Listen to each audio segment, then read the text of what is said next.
Hello दोस्तों, आप नमस्कार। इस वीडियो में आपका स्वागत है। मैं सोहन लाल आपका इस नए वीडियो में स्वागत करता हूं। आपके लिए महत्वपूर्ण प्रश्नों की श्रृंखला लेके हाजिर हूं। साथियों, आप इस वीडियो में अंत तक रहेंगे तो देखेंगे कि किस प्रकार के हमारे ईवीएस के महत्वपूर्ण प्रश्न जो आपके लिए बहुत ही लाभकारी होंगे। आइए चलते हैं, महत्वपूर्ण प्रश्नों को शुरू करेंगे। आज का नया सिलेबस के लिए शुरुआत है। 64 सारे जहां से अच्छा, क्या सारे जहां से अच्छा गीत किसने लिखा है? सारे जहां से अच्छा गीत किसने लिखा है? आपके ऑप्शन है रविंद्रनाथ टैगोर, बंकिम चंद्र चटर्जी, मोहम्मद इकबाल और सुभाष चंद्र बोस। तो आपके लिए सी ऑप्शन बिल्कुल सही होगा। मोहम्मद इकबाल ने सारे जहां से अच्छा गीत लिखा है। रविंद्रनाथ टैगोर ने लिखा है कि बंकिम चंद्र चटर्जी ने वंदे मातरम लिखा है। रविंद्रनाथ टैगोर, सुभाष चंद्र बोस। तो इस प्रकार के ऑप्शन होंगे और कुछ तो हमारा बिल्कुल सही ऑप्शन होगा। मोहम्मद इकबाल ने सारे जहां से अच्छा हिंदुस्तान हमारा, हम बुलबुलें हैं इसकी, ये गुलसिता हमारा लिखा हुआ है। चलिए अगला महत्वपूर्ण प्रश्न है 65वां। क्या प्रश्न है 65वां? आपकी स्क्रीन सबसे गहरा महासागर है। सबसे गहरा एक महासागर है, वो कौन सा है? आपके ऑप्शन है हिंद महासागर, अटलांटिक महासागर, अटलांटिका महासागर और प्रशांत महासागर। तो इसमें से कौन सा ऑप्शन सही है आप लोग कमेंट के जरिए हमें बताएंगे। और जो भी साथी हमारे साथ इस समय लाइव सेशन में जुड़े हुए हैं तो उनसे अनुरोध है कि हमारे चैनल को सब्सक्राइब करें, वीडियो को लाइक करें, शेयर करें, साथ ही बेल आइकन को भी प्रेस कर लें। जबकि हम जब भी लाइव सेशन में जाएंगे तो आपको उसका नोटिफिकेशन निश्चित ही मिलेगा। तो आप लोगों को क्या करना है, इस चैनल को सब्सक्राइब, वीडियो को भी लाइक और अपने साथियों के साथ शेयर भी कर दें, जिससे कि और भी बच्चों को सही से जानकारी मिल सके। चलते हैं अगले महत्वपूर्ण प्रश्न की तरफ। प्रश्न नंबर 65 था कि सबसे गहरा महासागर कौन सा है? सबसे गहरा महासागर कौन सा है? आपके ऑप्शन थे हिंद महासागर, अटलांटिक महासागर, अटलांटिक महासागर, प्रशांत महासागर। तो इसके लिए डी ऑप्शन सही है। प्रशांत महासागर सबसे गहरा सागर है। प्रशांत महासागर सबसे गहरा महासागर है। ठीक है, चलिए इसके बाद 66वां प्रश्न आपकी स्क्रीन पर है, तो आप लोग इसका ऑप्शन आपकी स्क्रीन पर है, सही प्रश्न का उत्तर देने का प्रयास करेंगे। चलिए आपके सामने प्रश्न है कि निम्नलिखित में से कौन लोकसभा के स्पीकर के वेतन और भत्ते को ठीक करता है? निम्नलिखित में से कौन लोकसभा के स्पीकर के वेतन और भत्ते को ठीक करता है? मंत्रियों की परिषद, राष्ट्रपति, सांसद, सुप्रीम कोर्ट के न्यायाधीश। तो डी ये 4 ऑप्शन है। तो आपका सही ऑप्शन कौन सा है? सी सांसद। सांसद निम्नलिखित में से कौन लोकसभा के स्पीकर के वेतन और भत्ते को ठीक करता है? तो सांसद लोग इसे ठीक करते हैं। चलिए 67वें प्रश्न को ध्यान से पढ़ेंगे और ये बहुत ही महत्वपूर्ण प्रश्न है आप लोगों को रिलेटेड कि कौन सा अनुच्छेद भारतीय नागरिक को समानता का अधिकार प्रदान करता है? कौन सा अनुच्छेद भारतीय नागरिक को समानता का अधिकार प्रदान करता है? तो अनुच्छेद नंबर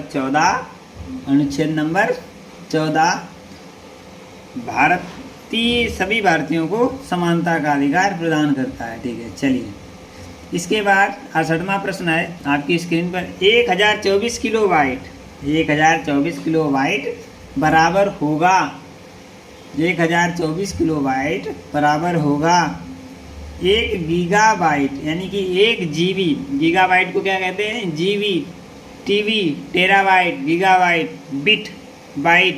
ठीक है, तो मेगाबाइट, एमबी, मेगाबाइट को एमबी, गीगाबाइट को जीबी, बिट को 8 बिट, और तो आप समझते हैं इसको बिट, बाइट, गीगाबाइट, टेराबाइट। ठीक है, ये इसके मात्रक हैं।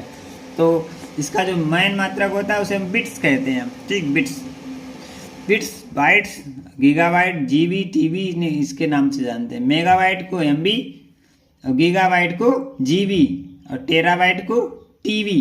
ठीक है, तो ये सारे बहुत ही महत्वपूर्ण। और किलोबाइट को क्या कहते हैं? 1 गीगाबाइट, यानी कि 1024 किलोबाइट को 1 जीबी के नाम से जानते हैं। तभी तो हमारे यहाँ किस प्रकार से आती हैं जो मेमोरियाँ होती हैं, 512 MB की आएगी, 1 GB का आती है, 2 GB का आती है, 4 GB का आती है, 5 और 6 की नहीं आएगी, फिर 8 GB की ही आएगी।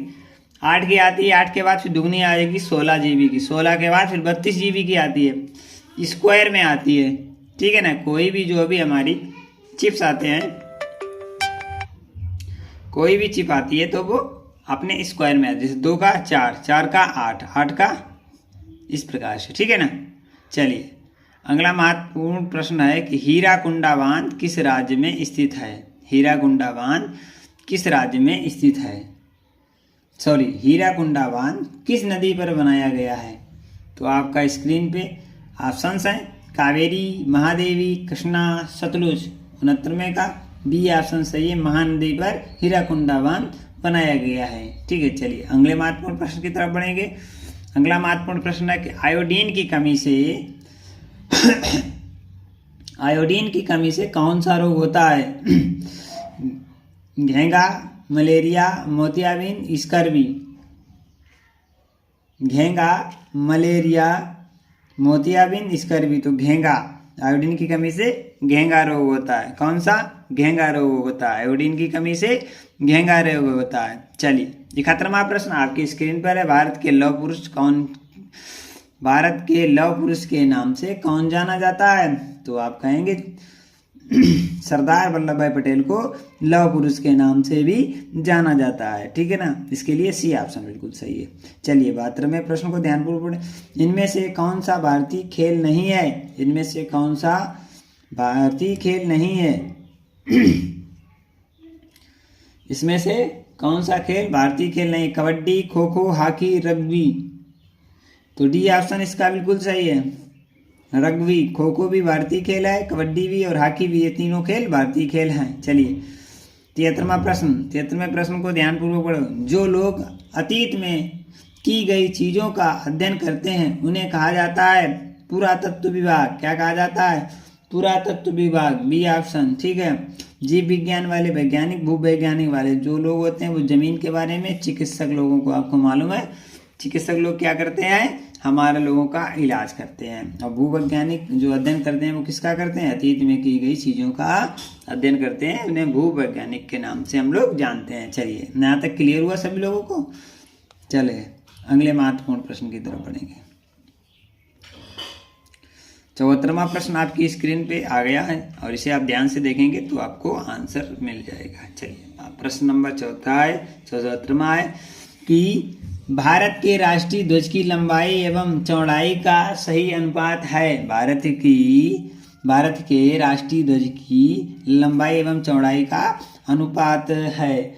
आपका ऑप्शन है 4:5, 2:3, 1:1 या 5:6। इसके लिए बी ऑप्शन बिल्कुल सही है, 2:3 के अनुपात में बना हुआ है। 2:3 के अनुपात में बिल्कुल सही अनुपात है। भारत के राष्ट्रीय ध्वज की लंबाई एवं चौड़ाई का अनुपात है 2:3। ठीक है, चलिए आशा करते हैं ये प्रश्न आपको समझ में आ गया होगा। आज का अंतिम प्रश्न और बहुत ही महत्वपूर्ण प्रश्न आप लोगों के लिए कि बाघा सीमा कहाँ स्थित है? बाघा सीमा कहाँ स्थित है? जो भारत पाकिस्तान में है ना, तो वो अमृतसर में, कच्छ में या मोहर में या लोगेवाला राजस्थान, मोहर मणिपुर में, कच्छ का रण गुजरात, अमृतसर यानी कि पंजाब। इसके लिए डी ऑप्शन सही है। लोग जो होता है बाघा सीमा बांध अमृतसर, डी ऑप्शन इसके लिए सही। आशा करते हैं आज के सारे प्रश्न आप लोगों को बहुत ही महत्वपूर्ण तरीके से समझ में आ गए होंगे और ये जो महत्वपूर्ण सीरीज थी आपको समझाने का प्रयास किया। इस प्रकार के महत्वपूर्ण प्रश्न आपके पास लगातार आते रहेंगे। तो आप लोगों को क्या करना है, आप लोगों से जो भी साथी हमारे साथ जुड़े हैं, आप लोगों से अनुरोध है कि चैनल को सब्सक्राइब जरूर करें और अपने साथियों के साथ शेयर भी करें। और हम सुबह 7 से 8 के बीच में आपको मानसिक परीक्षण के लगभग 25 से 30 प्रश्न डेली समझाते हैं, तो आप इससे जुड़ें और अपने प्रश्नों को अच्छी तरीके से समझ के और अपना जो भी आपका जो प्रवेश है उसे सुनिश्चित कर सकते हैं। RMS सैनिक पब्लिक स्कूल आदि महत्वपूर्ण प्रतियोगी परीक्षाओं में मिलते हैं अगले सेशन के साथ। तब तक के लिए सभी साथियों को जय हिंद, जय भारत।